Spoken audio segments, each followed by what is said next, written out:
우리 성도님들이 저도 은연중에 그런 말을 합니다마는 그렇지 반성을 많이 했는데 설교 준비를 하면서 저와 여러분 성도된 우리들이 가장 많이 하는 말 중에 하나가 나 믿음이 없어 그런 말을 해요.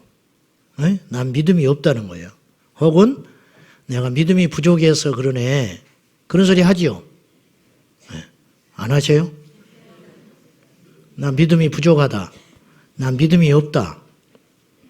그런 말을 큰 의미 없이 지금 하고 그렇게 하는데 하고 듣고 그러는데 그게 이제 다행히 믿음은 있는데 겸손해서 한 말이라면 괜찮아요. 아시겠어요? 실제로는 믿음은 있어. 믿음이 적지도 않아요. 그런데 그냥 교만하게 보일까 봐 겸손을 하느라고 겸손하느라고 나 믿음이 부족해. 나 믿음이 없어. 위화감 조성하지 않기 위해서 그런 것이라면 그나마 다행이라. 근데 보세요. 믿음이 없다. 또 믿음이 부족하다. 그것이 진짜면 어떻게 해요? 그것이 웃을 일이 아니라는 거예요. 아셨어요? 절대 웃을 일이 아니라니까요. 보세요. 사업을 하는 사람이 내일이 월급날이야. 돈이 없어. 직원들 월급을 줘야 되는데 돈이 없네. 겸손한 거예요? 그건 정말 큰일 날이래요. 회사 망한다는 거예요. 그래요, 안 그래요? 직원들한테 월급 줄 돈이 없대. 수백 명인데 어떻게 막아왔어. 버텨왔어. 근데 한계가 와가지고 이제는 도저히 안 된다는 거예요. 그래서 월급 줘야 되는데 월급이 없대. 이거 어떻게 하자는 거예요?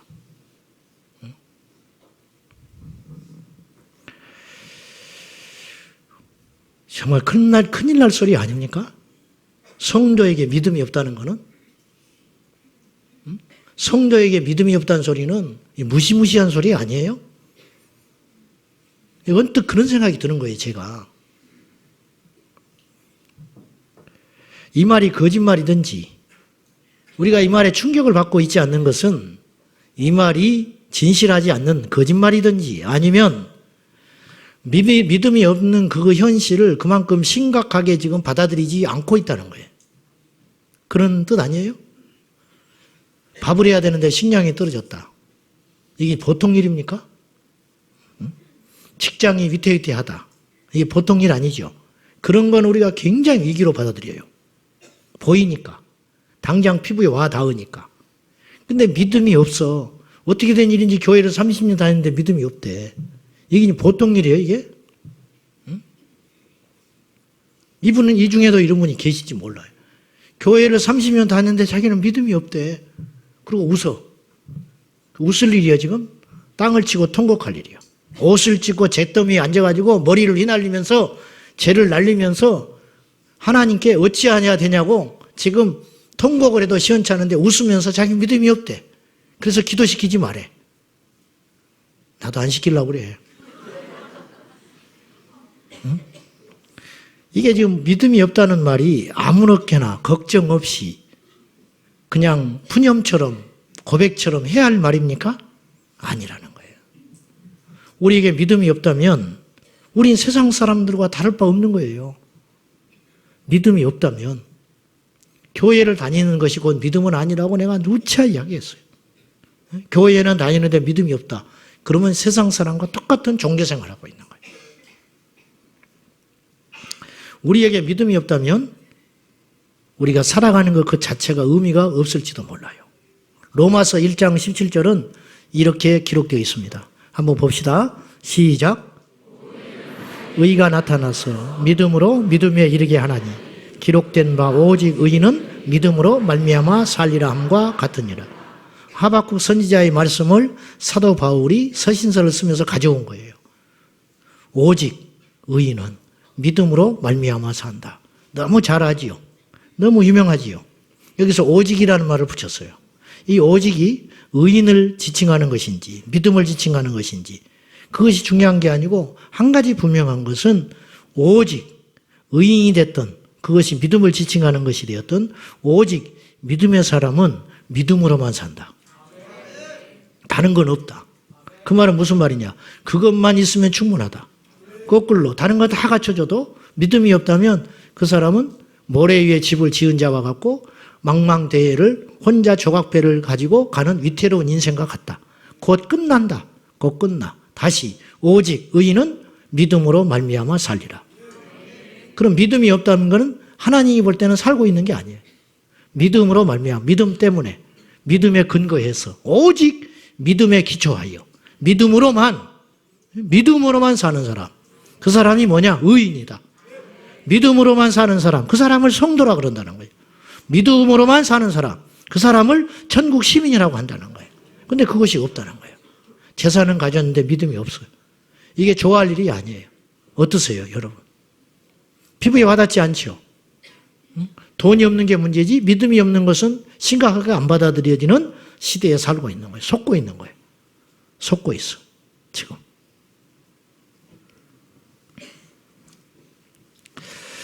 오늘 믿음이 없다라는 표현, 또 믿음이 적다라는 표현, 오늘 이 본문의 내용을 잘 아는 이야기예요.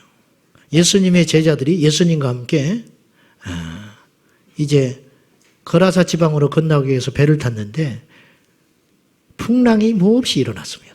어지간하면 제자들이 이길 수 있어요. 왜냐하면 뱃사람들이니까. 근데 이 풍랑은 이길 수가 없어요.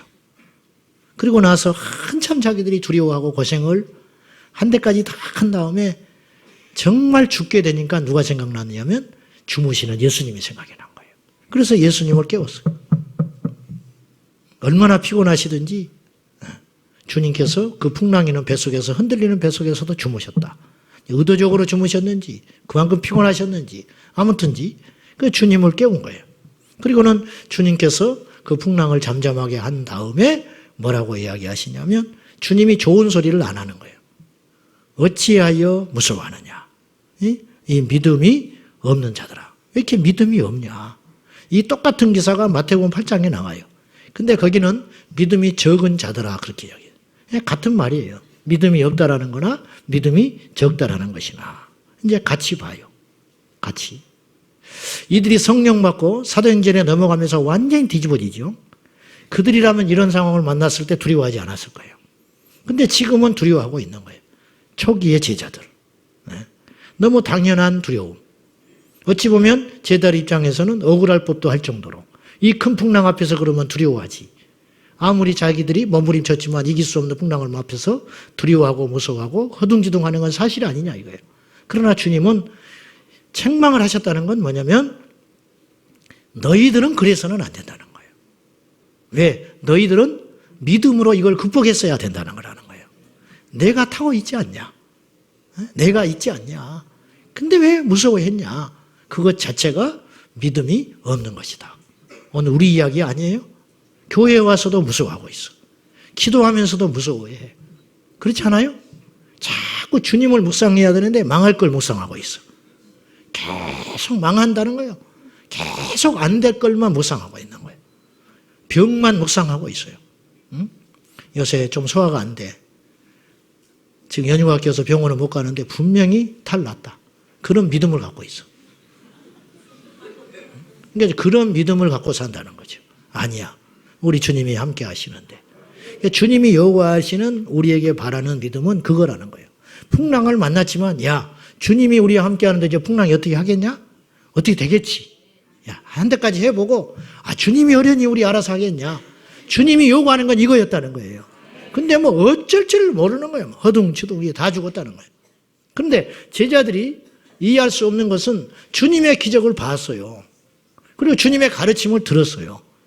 그럼에도 불구하고 주님의 기적을 경험하고 주님의 가르침을 맛보았음에도 불구하고 제자들이 두려워하고 허둥지둥했다는 거예요. 남의 이야기 같지 않고 오늘 우리의 이야기일 수 있다는 거예요. 성경에는 또 믿음이 크다라는 대목도 나와요. 믿음이 크다는 거예요. 믿음이 없다, 믿음이 적다. 또 어디에 가면 믿음이 큰 사람들의 이야기가 나와요. 그 이제 마태복음 그런 경우들이 제법 나오는데 마태복음 15장에 보면은 가나안 이방 여인이 예수님께 나와요. 근데 그 딸이 흉악한 귀신에 들려가지고 이건 사는 게 아니야. 그래서 예수님께 나왔어요. 근데 예수님이 의도적으로 밀어냅니다. 시험한 거예요. 테스트. 나는 이스라엘의 잃어버린 양 외에는 번외식을 받지 않았다. 즉 나는 너 안 고쳐줘. 내가 이스라엘 백성들을 위해서 고치러 왔지 이방인 너를 위해 고치러 온 자가 아니다. 얼마나 무시당한 거예요. 여기 앉아있는 저와 여러분 99%는 그런 무시를 당할 때 못 견딜 거예요. 근데 이 여인은 견뎌냈어요. 왜 견뎌냈을까? 답이 없기 때문에 견뎌냈기보다는 주님을 끝까지 신뢰한 거예요. 주님이 저렇게 말씀하셔도 내가 버티면 맞아요, 주님. 나는 개와 같은 여인이요. 유대인들이 손가락질하는 이방 개와 같은 여자입니다. 그렇지만 나 큰 거 바라지 않습니다. 나 왕의 식탁에서 왕 되신 당신의 하나님, 그 하나님과 함께 식탁을 원하지 않습니다. 그러나 부스러기, 당신의 밥상에서 떨어지는 유대인들을 다 먼저 고치세요. 유대인들을 먼저 다 먹으세요. 하나님이 주신 은혜를 유대인들 다 받으세요. 그러나 나는 자격 없지만 그 식사 자리에 낄 자리는 없지만 떨어지는 부스러기의 은혜라도 있다면 나 그거로도 족합니다. 나 다른 거 요구하지 않습니다. 큰 거 바라지 않습니다. 부스러기의 은혜 그것만 주셔도 저는 날 수 있습니다. 주님이 항복하시는 거예요. 여자야, 네 믿음이 크도다. 네 믿음대로 될지어다. 이 믿음이 뭐냐? 큰 믿음이라는 거예요. 근데 이 여인은 예수님을 처음 봤어요. 그 자리에서 처음 봤다니까요. 전체적인 분위기가. 근데 처음 본 주님 앞에 이런 확고한 믿음을 가진 자가 있어요. 혈루병 걸린 여인도 그렇죠. 12해를 혈루병으로 걸린 여인이 예수님께 나올 때 예수님께 처음 나온 거예요. 그러나 예수님의 옷자락만 만져도 내가 낫습니다. 충신교회 은퇴하신 박종순 목사님이 예전에 그런 이야기를 하셨어요. 무슨 목사님을 인용하면 정말 너무너무 못된 습관이 있어요. 한국교회 성도들이. 너무너무 교만해. 자기하고 안 맞으면 막 비난을 해요. 큰일 납니다. 어떻게 함부로 그렇게 사람들을 판단하는지 몰라. 이 자리에 있는 게 아니라 듣고 있는 사람들. 큰일 납니다. 그런데 그 목사님이 이런 이야기를 하시더라고. 자기 교회 집사님 어머니가 지방에 사셨는데 몇 달 동안 그 딸 집에 와서 치료를 받느라고 있었던 거예요. 근데 몰라요. 이분이 무슨 병에 걸렸는지, 왜 와 있는지 성도들이 많고 하니까 잘 모르셨다는 거예요. 근데 한날은 어떤 낯선 할머니가 예배를 드리고 나가면서 목사님 손을 꽉 잡고 혼자 눈을 감고 중얼중얼 하시더라는 거예요. 뭐 그런가 보다. 은혜를 좀 심하게 받았나 보다, 오늘. 이제 그렇게 간단하게 생각했다는 거예요. 근데 이분이 심장병 때문에 딸 집에 와서 치료를 받고 있는 분이었어. 이분이요, 그날 나와버렸어요. 그러니까 목사님이 기도를 해준 게 아니에요. 이분이 그날 믿음이 강하게 생겼다는 거예요. 내가 예배 후에 나갈 때 저 목사님 손 잡고 내가 기도받으면 내가 이 병에서 나을 것 같은 믿음이 생겼다는 거예요. 근데 막 사람은 밀려오지 바쁘고 하니까 처음 본 사람한테 기도를 선뜻 해주라는 소리를 못하고 이분이 믿음으로, 이게 바로 혈루병 걸린 여인의 믿음이에요. 예수님 뒷 옷자락만 잡아도, 그분이 예수님은 아니지만은, 그렇잖아요? 제자를 통해서 일하셨던 하나님이 오늘도 사람을 통해 일하고 계시잖아요? 그러니까 내가 저분의 손을 잡고 내가 기도하면 내 병이 날 거라.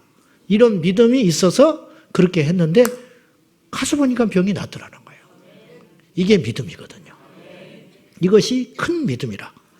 성경에는 믿음이 큰 자도 있고 믿음이 적은 자도 있다. 그 말이에요. 제자들은 주님의 능력을 믿지 못한 사람이고, 이 가나안 여인은 주님을 처음 봤지만 주님께서 반드시 마음만 먹으시면, 내가 자격이 없지만 어찌 될지는 모르지만, 그러니까 염려하는 건 못 고칠 걸 염려하는 게 아니에요. 주님이 나를 외면하는 것을 무서워하는 것이지, 그것이 기회만 있으시다면, 주님이 나를 향하여 마음만 주신다면 내 딸은 그냥 시군중박기로 낫는다. 그러니까 이 믿음이 처음부터 있었던 거예요. 그리고 주님을 만나고 대화하는데도 실망하지 않고 이 믿음이 요동치지 않고 흔들리지 않았어요. 그러니까 주님께서 그렇게 말하셔도 포기를 안 하는 거예요. 그래서 주님 앞에 계속 붙어가지고 주님의 마음을 돌이키기 위해서 견뎌버리는 거예요. 주님은 그것을 믿음이라고 말씀하신 거예요. 인내하는 게 믿음이에요. 어떤 경우에도 주님을 신뢰하는 것이 믿음이다. 오늘 저와 여러분에게 믿음이 없다라는 것이 절대로 그냥 해서는 안 되는 말이라는 거예요. 믿음이 없다는 건 너무너무 큰 위기에 있다는 뜻이에요. 거꾸로 믿음만 있다면 이 험한 세상 어떤 위기가 오고 어떻게 돌아가든지 간에 믿음만 있다면 이 믿음으로 세상을 이길 수 있다. 요한일서 5장에 무슨 말을 하셨어요? 세상을 이기는 이김은 이것이니 곧 우리의 믿음이니라. 믿음으로만 세상을 이길 수 있다라는 거예요. 적이 갖고 있는 걸 갖고서는 이길 수가 없어요. 적이 총 가지고 있는 우리도 총을 갖고 있다. 적이 총을 갖고 있으면 우리는 대포를 가져야 이길 수 있는 거예요. 저들이 헬리콥터를 갖고 있을 때 우리는 전투기를 가져야 적을 이길 수가 있는 거예요. 그러면 세상이 다 갖고 있어요. 마귀는 모든 걸 다 갖고 있어요. 왜냐? 이 세상의 권세자이기 때문에. 일시적으로 자기의 기한이 찰 때까지, 주님 오실 때까지 이 세상의 왕노릇 하고 있는 거예요. 마귀에게는 돈이 있어요. 마귀에게는 권세가 있어요. 마귀에게는 힘이 있어요. 마귀에게는 정치적이 있어요. 문화, 경제, 모든 스포츠, 모든 걸 다 쥐고 있어요. 그렇기 때문에 그의 권세가 강해 보이는 것처럼 보여요. 그런데 그에게 없는 것이 우리에게 있다. 하나님을 신뢰하는 믿음. 그 믿음 앞에 마귀는 맥을 못 춘다는 거예요. 할렐루야. 귀신이 돈 있는 사람 무서워해요? 응? 귀신이 권세 있는 사람 무서워하냐고? 아니요. 귀신은 믿음 있는 사람 무서워한다. 우리가 믿음에 서 있으면 세상은 절대 우리를 거꾸로뜨리지 못한다는 거예요. 견디세요. 이기세요. 승리하셔야 됩니다. 그러니까 믿음이라는 건 이처럼 강력이라는 거예요. 근데 이 믿음이 없다. 이게 보통 일이냐는 거예요. 다른 거 구하지 마세요. 오늘 밤에 믿음을 구하자는 거예요. 믿음이 이깁니다. 믿음이 세상을 이깁니다. 믿음이 병을 이깁니다. 믿음이 앞으로의 우리의 장래를 이겨요. 할렐루야! 어떤 권세도 믿음 앞에서는 맥을 못 춘다. 그래서 우리에게 믿기만 하라고 그랬어요, 주님이. 두려워하지 말고 믿기만 하라. 다른 거 하지 말아라. 믿기만 해라. 믿기만 하면 다 이길 수 있다. 믿기만 하면 다 해결된다. 이제 이 말이에요. 그 말이잖아요. 그런데 문제는 우리의 믿음이 언제, 그리고 왜 흔들리게 되냐는 거예요. 이거 한번 생각을 해봐요. 첫째, 우리가 하나님보다 풍랑으로 표현된 인생의 문제에 집착할 때 우리의 믿음은 흔들릴 수밖에 없게 된다는 거예요. 제자들이 바다가 평온했으면 흔들릴 필요도 없지요. 두려워할 필요도 없지. 풍랑이 일어났어요. 잔잔한 파도 같으면 제자들이 이렇게 심각하게 무서워하거나 흔들릴 필요가 없는 거예요. 너무 큰 파도와 풍랑이 일어나니까 제자들이 그 파도에 집중하니까 함께 계시는 주님을 잊어버리는 거예요. 이게 영적 원리예요. 제가 시소 이야기했죠. 시소. 자, 우리가 하나님을 의지하면 세상과 멀어지게 되는 거예요. 내가 내려가면 상대는 올라가. 내가 가벼워서 올라가면 상대방은 짓누르게 되어 있는 거예요. 마찬가지라는 거예요. 우리가 믿음이 있으면 이 세상을 정복하지만 우리에게서 믿음이 떠나면 이 세상은 우리를 집어삼키게 되어 있어요. 이건 틀림없는 원리예요. 자, 똑같은 어려움인데 어느 때는 그 어려움을 원망으로 시간을 보낼 수 있고 똑같은 어려움인데 어느 때는 그 고난과 시련의 시간들을 우리가 원망하지 아니하고 기쁨으로 감당할 때가 있는 거예요. 여러분에게도 그런 때가 있었을 거예요. 요새 여러분이 시험이 있고 어렵다고 하는 것은 정말 어려움이 커서 그런 것인지 아니면 여러분의 믿음의 분량이 떨어져서 지금 어려워하고 있는지 이걸 냉정하게 따져볼 필요가 있다는 거예요. 똑같은 사람이 똑같은 상황을 만났음에도 불구하고 어느 때는 돌파가 되고 어느 때는 절망 가운데 허우적거릴 때가 있더라는 거예요. 사울왕이 전쟁을 대하는 자세를 보면 그걸 우리가 알 수 있어요. 사울왕이 막 왕으로 즉위된 다음에 전쟁을 만났습니다. 그때 암몬 족속이 침입을 합니다. 근데 사울이 막 왕이 됐음에도 불구하고 하나님을 신뢰하는 믿음이 있었어요. 그래가지고 제사를 드리고 그걸 각을 떠가지고 12지파에 나눠주고는 모여라.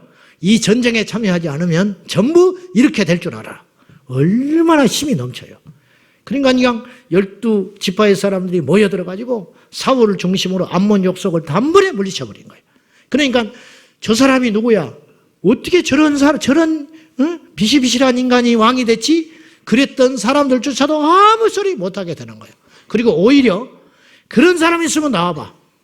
막 친위대가 생긴 거예요. 2년 후에 블레셋이 이스라엘을 침공했을 때 완전 정반대의 모습을 사울은 보여줘요. 두려워서 어쩔 줄을 몰라.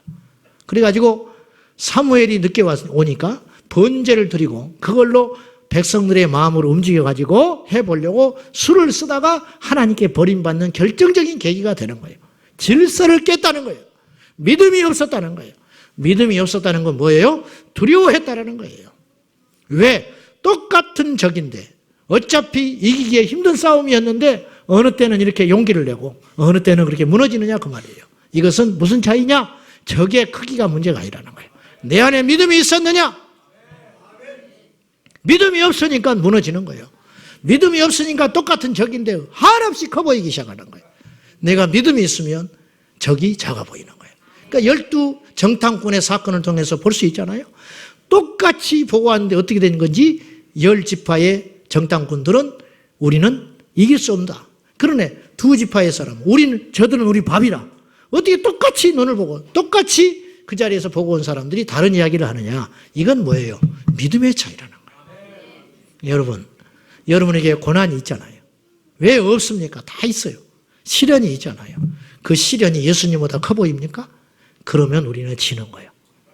이 시련, 이 풍파, 이 환난, 이 고난 우리가 갖고 있는 믿음보다 크지 않다. 그런 믿음을 가질 때 이것이 돌파되고 승리할 수 있고 오히려 감사가 터질 수 있다는 거죠. 우리는 힘들지만 힘들어요. 여러분. 목사님 이론과 실제는 달라요. 목사님은 내 사정을 모릅니다. 그런 소리 하지 말라고. 제발요. 그럼 우리가 예수를 왜 믿어요? 왜 믿냐고.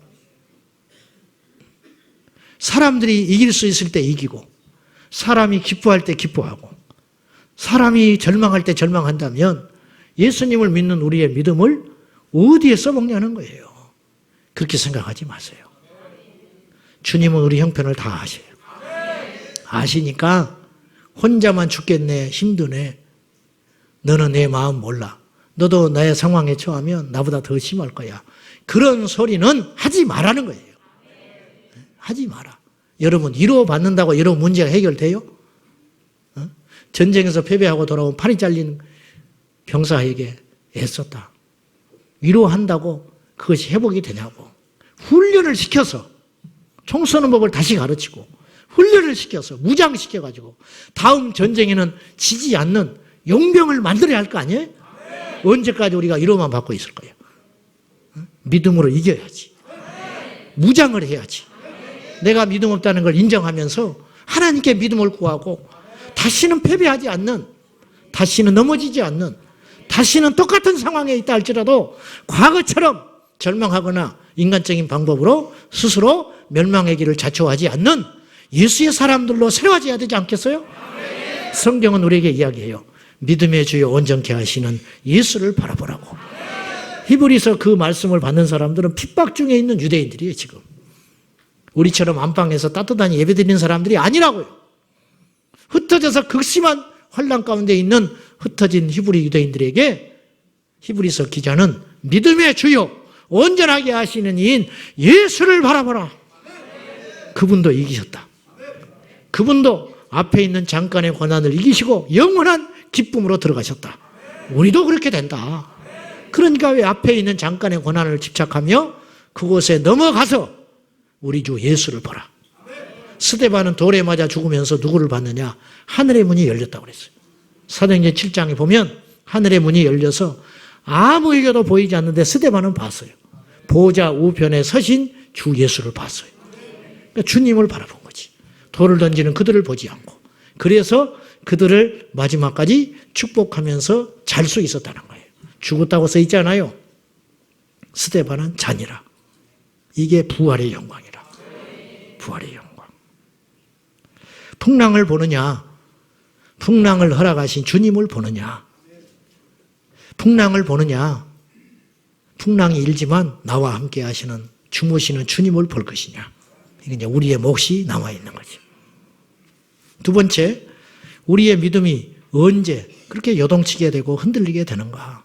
그것은 하나님이 나를 더 이상 돌아보지 아니하고 떠나셨다고 느낄 때 나의 믿음은 심하게 요동치고 믿음을 상실하게 돼요. 요동치는 사람들 보면 너무너무 정말 답답해요. 한편으로 이해가 되면서 안타깝다 그래요. 안타까워. 왜 요동을 치냐고. 왜 요동을 쳐. 첫째 주에는 선교사 간다고 했다가 둘째 주에는 밖에 돌아다니고 주일도 안 지키고 그런 사람이 없을 것 같아요. 울지나 말지. 설교할 때 막 울고 앉아있다가 그 다음 주에는 교회를 옮겼대. 하나만이야. 막 급전직하를 하는 거예요.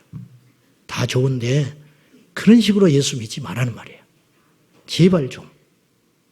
왜 그러냐 그 말이에요. 왜? 성격 상인 것인지 성격 탓도 있을 거예요. 성격 탓. 그걸 버려야 돌파가 되는 거예요. 그걸 버려야 주님이 쓰세요. 사람도 쓸 수 없는데 주님이 쓸 것 같아요. 사람도 못 써요. 그런 사람 아무짝에도 쓸모가 없네. 아무짝에도. 불안해서 쓰겠어요? 하나님이 쓸 것 같아요? 요동치는 사람을? 그러니까 검증이 끝난 사람 하나님 쓰는 거예요. 모세, 아브라함, 다윗, 사도 바울, 제자들. 검증 끝. 풍랑이 일어도 무너지지 않을 사람. 시련이 와도 예수를 떠나지 않을 사람. 어떤 일이 있어도 사명 감당할 사람. 그 사람 하나님이 쓰는 것이지. 요동친다는 거죠. 하나님이 우리를 떠나지 않아요. 아셨어요? 우리가 하나님 떠나. 누가 보면 15장에 아버지가 아들을 쫓아내기를 했습니까? 아버지가 집을 나갔습니까? 자기가 나간 거지, 지가, 어느 날. 응? 아버지 유산 챙겨가지고. 이게 얼마나 무리한 말인지 알아요? 죽어야 유산 받아요. 근데 유산 내놓으라는 거예요. 결국 네 죽으라 그런 소리야. 그래가지고 집을 나왔어. 아버지가 떠나지 않아요. 기억하셔야 돼. 우리가 떠나는 거예요. 우리가. 성경에는 하나님이 떠나셨다, 버렸다 그런 비슷한 표현들이 종종 등장해요. 근데 그 말은 주님이 버렸다는 뜻이 아니라 하나님이 떠날 수밖에 없는 상황이 일어난 거예요. 어때요? 사울에게서 하나님이 떠나요. 하나님의 영이 떠나니까 악신이 임하지요. 가만히 있고 충성된 종인데 하나님이 변심해가지고 영이 떠났습니까? 참다가 사무엘을 보내서 회개도 시키고 성경에 기록되지 않는 얼마나 많은 기회가 있었겠어. 근데 사울이 계속 거부하는 거예요. 그래서 하나님께서 당신을 떠나시는 거예요. 그러면 하나님이 사울을 떠난 게 아니고 그 전에 사울이 하나님을 떠난 것이죠. 정확히 표현하면. 하나님은 우리를 떠나지 않아요. 자식을 떠나는 부모는 없어. 아시죠? 부모를 떠난 자식은 있지만 자식을 떠나는 부모도 없다. 오죽하면 가룟 유다를 하나님이 버리지 않아. 가룟 유다를 예수님이 버리지 않는다니까요. 보시라고요. 은 30에 주님을 팔기로 맘먹고 있는 놈이야. 눈이 번뜩번뜩해. 근데 다른 동료들은 둔해서 몰라보는 거예요. 팔자 같았으면 베드로가 때려 죽였을 거예요. 성질급한 베드로가. 칼을 휘둘러서 귀도 잘라버리는데. 가룟 유다가 만약에 그런 마음을 품고 있었다면, 알았다면 베드로가 가룟 유다 그냥 안 뒀을 거예요. 암살해버리고 말았을 거예요. 그런데 모르는 거예요. 근데 누구는 알아요? 주님은 아시죠. 나와 함께 이 그릇에 손을 넣는 자가 나를 팔자라. 못 알아들어. 다른 동료들이 얼마나 가룟 유다가 머리가 비상하고 위장을 철저히 했는지 못 알아듣는 거예요. 은 30에 예수를 팔자도 예수님은 품었어요. 요한복음 13장 1절에 보면 기가 막힌 말씀이 기록되어 있어요. 한번 보세요. 요한복음 13장 1절 시작.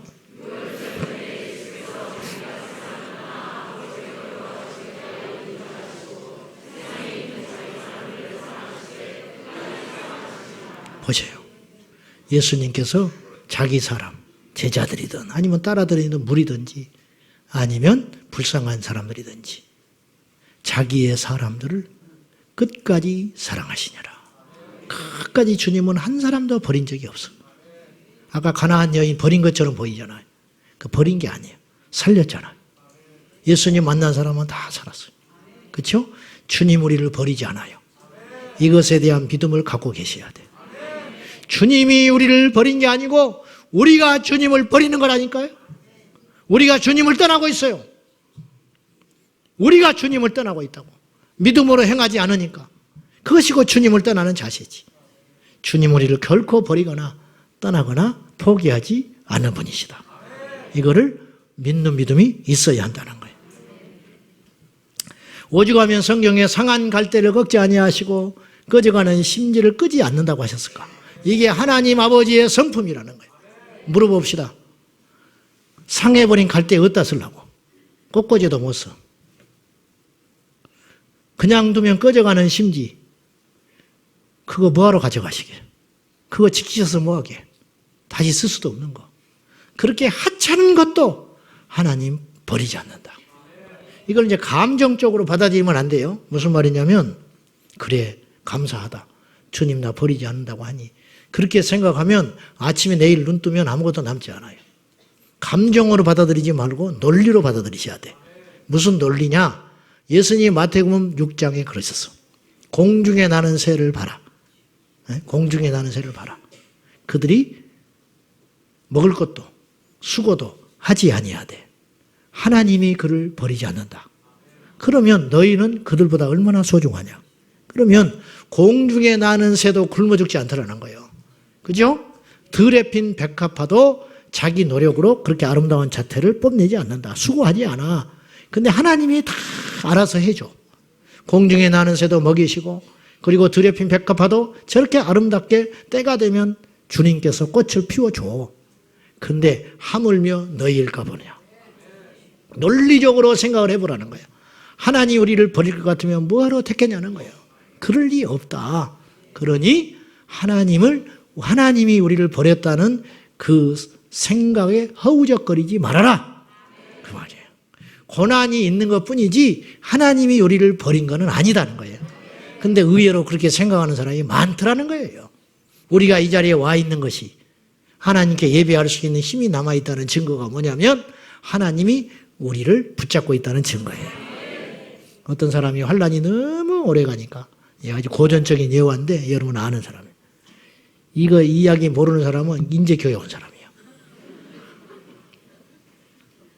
이분이 환란이 너무 오래 가고 극심하니까 하나님께 원망을 했다는 거예요. 하나님 나를 버리신 거냐고. 그래서 몹시 원망하다가 비몽사몽간에 환상인지 꿈인지 하나님이 그림을 보여주셨는데 자기 인생에 자기가 바닷가를 이렇게 걸어오는데 뒤를 돌아보니까 발자국이 2개가 있더라는 거예요. 근데 정말로 자기가 어려울 때 힘들 때 발자국이 자기 발자국밖에 없더라는 거예요. 주님, 내가 힘들 때 왜 버리셨습니까? 내가 힘들 때 왜 떠나셨습니까? 그렇게 울면서 이야기했더니 주님이 그렇게 말씀하시더래. 자세히 봐라. 그 발자국은 자기 발자국이 아니었어. 예수님 발자국이야. 내가 너를 업고 걸었다. 네가 너무너무 힘들어서 네 손잡고 가다가 너를 업어주고 갔다. 그것이에요. 우리 주님이 우리를 절대로 버리지 않는다. 자식을 죽이라고 때리는 부모는 없어요. 그래야 안 그래요? 응? 나가 죽어라. 근데 진짜 죽으면 큰일 나. 우리 집사님이 하도 속을 썩여가지고 지금 사람 됐어. 지금은 교회도 나오고 사람 됐는데 내가 실명은 말 안 할 거예요. 이놈이 고등학교 때 얼마나 속을 썩였는지 몰라. 오토바이를 타고 그것도 남의 오토바이 훔쳐가지고 혼날까 봐 한 2-3달을 몰래 오토바이 제주도 좋다고 그랬어. 그래가지고 이제 다쳐서 들어오는 거예요. 막 새벽까지 타고 돌아다니다가 넘어지고 응? 그래가지고 하도 속을 썩으니까 나가라고 그랬대. 그때 진짜 나가버렸어. 또 그런 말은 잘 들어. 다른 말은 안 듣고 집 나가는 소리는 엄청 잘 들어요. 나가버려라. 얼마나 속이 아팠는지 나가버린 거예요. 안 들어왔어. 일산 온 시내를 다 뒤졌대. 나가라 해놓고 뭐하러 쳐야? 찜질방 어디, 건물 구석구석 지하 어디, 계단에 어디 쭈꾸려 자고 있는지 알고 추워서 그렇게 찾아다녔는데 없더라. 핸드폰은 꺼져버리고. 큰일 났다. 맨날 며칠을 미친 사람처럼 나가라 해놓고 찾아다니는 거예요. 근데 얘가 어디 있었냐면 자기 아파트 옥상에 있었대.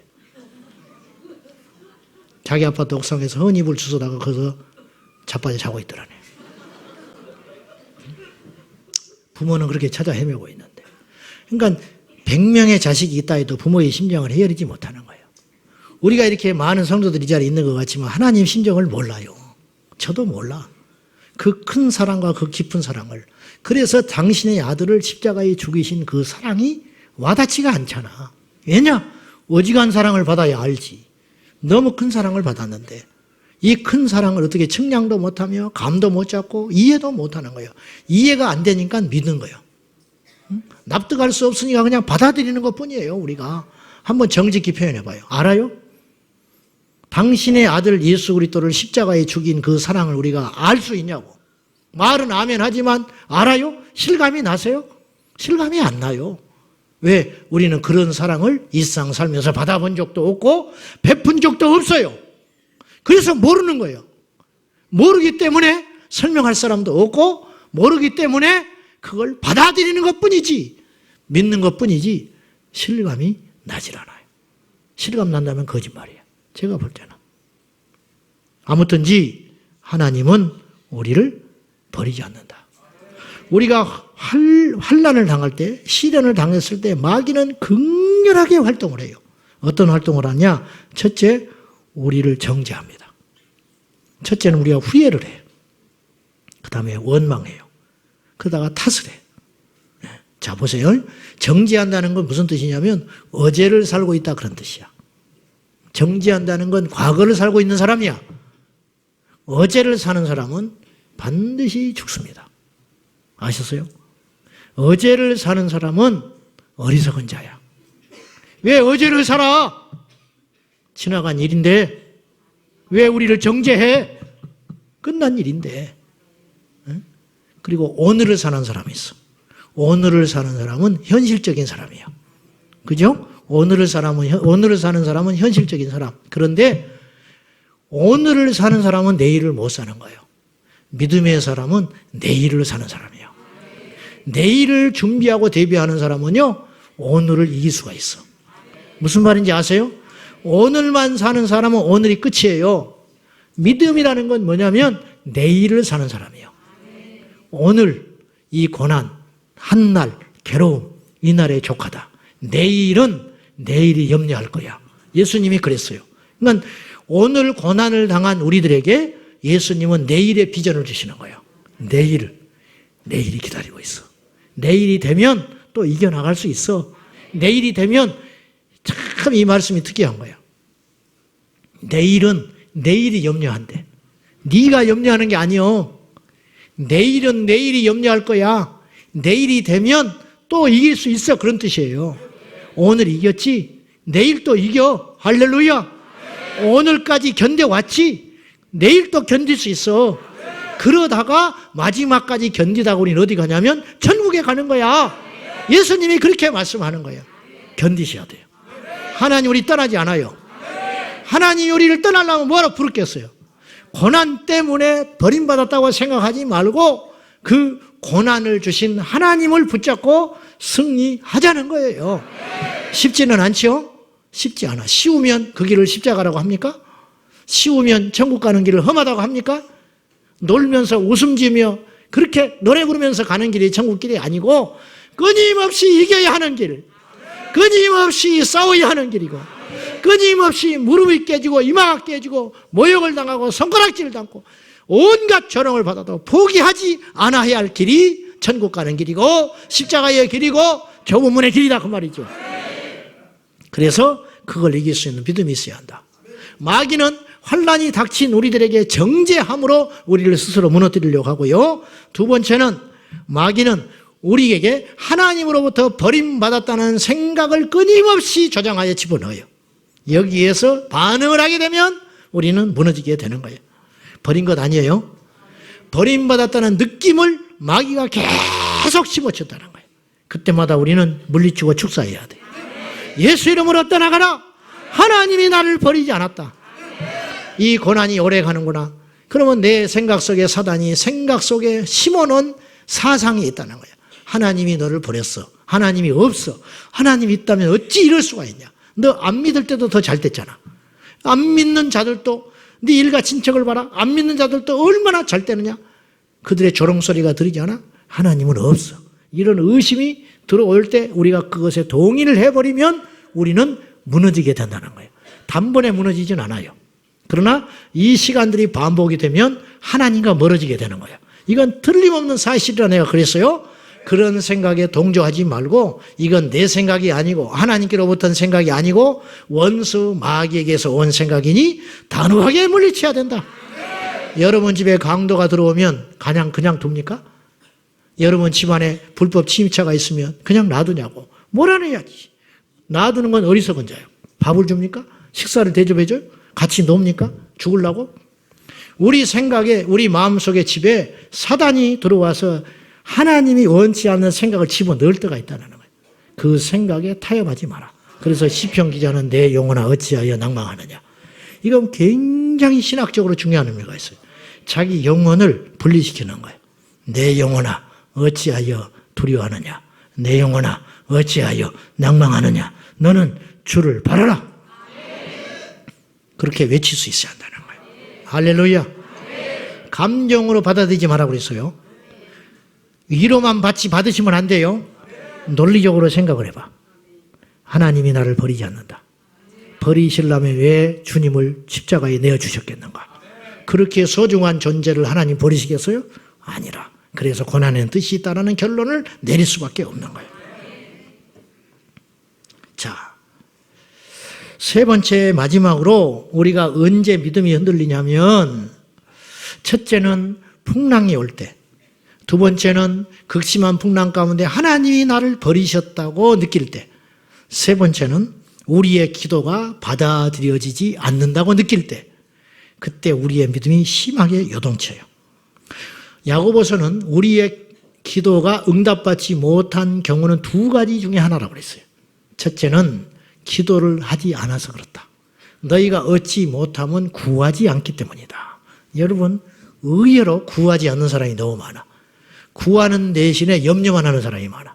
그러니까 염려할 시간에 기도하면 그것이 축복이 되는데 신기하지요. 신기해. 사람한테 말할 시간에 누구한테 말하면 돼요? 하나님께. 그게 기도야. 그죠? 기도가 뭐 어려운 게 아니지. 어려우면 기도하라 했겠어요? 배우고 해라 그랬겠지. 아니야. 기도는 하나님께서 우리에 계신 특권인데 사람에게 말하면 소문이 돼. 아셨어요? 하나님께 말하면 믿음이 된다니까. 그것이 기도가 되고.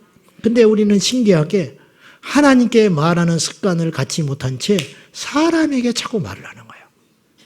반드시 말을 합니다, 여러분이. 말하고 있어, 지금. 오늘 또 말했어. 그렇죠? 말하고 왔어. 예배 드리기 직전까지 누군가의 말을 하고 왔어. 사람에게 말하지 마라. 하나님께 말해라. 근데 하나님께 말하는 걸 막는 자가 있다 이거예요. 왜냐? 그 길이 직통 코스인지 알고 마귀가 막는 거예요. 못하게 막는다는 거지. 우리가 응답받지 못하는 이유는 내가 구하지 않기 때문이다. 두 번째, 구하여도 얻지 못하는 경우가 있다. 얼마나 성경이 과학적인 책인지 보세요. 얼마나 우리의 신령과 폐부를 파고드는 이야기만 써 있는지 보시라고. 너희가 얻지 못하는 건 구하지 않기 때문이야. 근데 구했는데요? 그렇게 말할 거 아니에요. 나 구했는데 응답 못 받았다. 구해도 얻지 못하면 정욕에 쓰려고 잘못 구하기 때문이라. 네 기도가 틀려먹었다는 거예요. 그래서 못 받는 것이지 하나님께 정확하고 온전한 기도를 드리면 하나님이 외면하실 리가 없다. 단호하게 성경은 이야기하고 있습니다. 단호하게. 그 믿음을 가지라. 하나님은 우리의 기도를 외면치 않는다. 이사야 40장에 너희의 원통함은 수리함을 받지 못한다고 말하지 마라. 즉 내가 이렇게 힘들어하고 내가 이렇게 하나님께 바라고 구하는 것 수리 하나님이 받아들여지지 않는다. 그렇게 말하지 마라. 너희는 듣지 못했느냐? 천지를 창조하신 여호와 무능한 자에게는 힘을 주시고 연약한 자에게 힘을 주시는 그 하나님을 너는 듣지 못했냐? 소년이라도 자빠지고 장정이라도 넘어지되 여호와를 앙망하는 자는 독수리가 날개치며 올라가는 새 힘을 얻게 될 것이라. 그렇게 될 것이니까 주를 구해라. 앙망 사랑하는 마음으로 그분을 구하고 바라라. 그러면 새 힘을 주신다. 자연 법칙을 깨는, 달려가면 힘 빠져야 되고 에너지를 쓰면 힘이 없어져야 되는데 하나님을 바라보는 자는 그렇지 않다. 달려갈수록 힘이 난다. 고난이 올수록 이길 수 있는 능력이 생기는 것이다. 나를 짓밟을수록 기쁨이 솟아난다. 나를 이기려고 하는 원수들이 많아질수록 하나님을 바라보므로 하늘의 상급이 많음으로 위로를 받고 더 나가버리게 된다는 거지. 이게 뭐냐? 주를 바라보는 믿음의 용사이다. 오늘 이 밤에 승리하세요. 낙심되고 고난이 깊어지고 시련이 올 때 우리의 믿음이 요동치는 것이 사실인데 그 믿음이 요동치는 것을 하나님은 당연하다고 위로하시지 않고 믿음이 없다라고 책망했다는 거예요.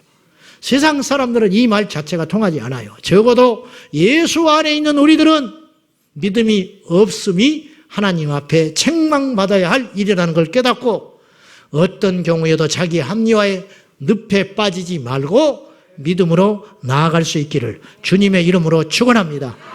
하나님을 찾아야 돼. 할렐루야. 하나님을 찾으라.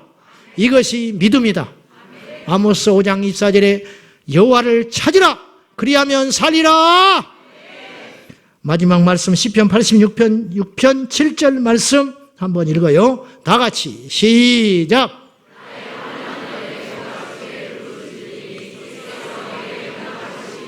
환난 날에 여호와를 찾으라.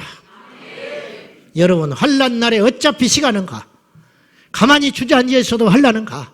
그럴 바에는 그 주저앉는 시간에 뭐를 하자? 하나님을 찾아라. 환난 날에 여호와를 찾아라.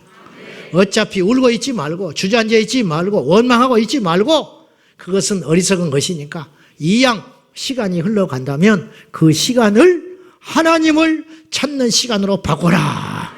이게 속지 않는 비결. 우리 인생을 허비하지 않는 비결이라는 걸 꼭 깨닫고 주님 앞에 낙심하지 말고 주님을 찾는 거. 주님을 찾는 자. 교회에 온다고 다 응답받는 게 아니라 혈루병 걸린 여인이 예수님의 옷자락을 딱 잡았을 때 예수님이 뭐라고 그랬냐면 누가 내 몸에 손을 댔느냐 그랬어요. 그러니까 제자들이 이렇게 많은 사람들이 지나가는데 누가 손댄지를 압니까? 그랬어요. 그 손은 의미 없어요. 부딪히고 만지고 예수님을 슈퍼스타 그 당시 십자가에 죽으시기 전에 예수님 만지려면 핍박도 많았지만 예수님의 대적자도 많았지만 예수님을 한번 보기를 원하는 사람도 꽤 있었을 거 아니에요? 그 사람들이 예수님께 만지고 예수님을 지나가고 치고 지나가고 손을 만지고 가고 그랬을 거 아니에요?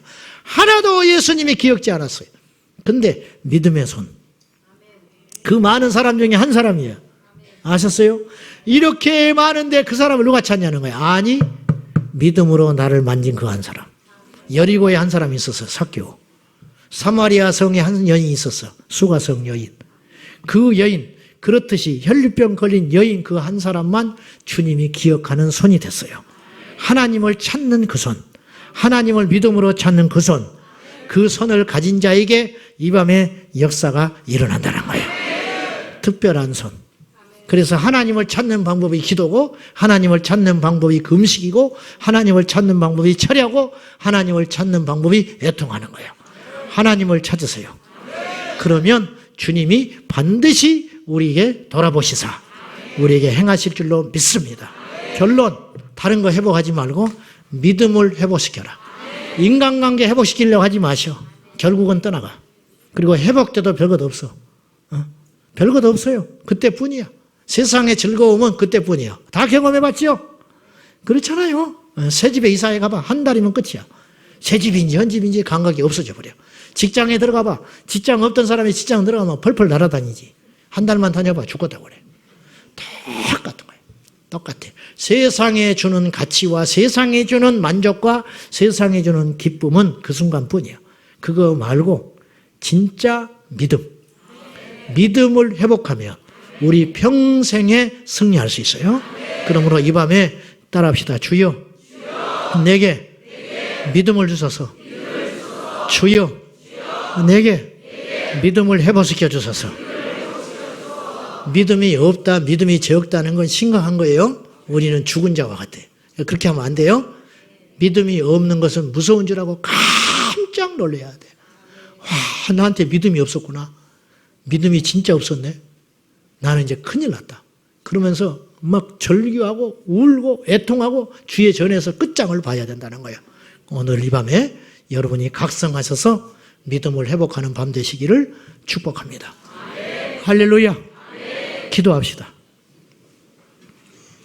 이 시간 기도하실 때 먼저 이 한 가지 기도하는 거예요. 주여, 내게 믿음을 주십시오. 이 기도하고 찬양해요. 자, 우리 다 같이 주님 크게 한번 부르고 주여, 내게 믿음을 주시옵소서. 주여, 내게 잃어버렸던 믿음을 회복시켜 주시옵소서. 주여, 지금까지 나는 교회만 다녔지 믿음이 없었네요. 주여, 없는 믿음을, 나의 믿음 없음을 용서하소서. 주여, 내게 믿음을 주소서. 사정했던 그들이 주님 앞에 믿음을 갖고 나갈 때 주님은 한 사람도 외면하지 않았습니다. 우리에게 문제는 풍랑이 아니고 믿음이 없다는 것이 문제입니다. 다 같이 우리 주님을 부르며 주여 믿음을 달라고 기도하겠습니다. 주여, 아버지 하나님, 내게 믿음을 주시옵소서. 아버지 하나님, 내게 믿음을 주시옵소서. 내게 믿음을 주시옵소서. 믿음을 더하여 주시옵소서. 예수의 이름으로 믿음을 주세요.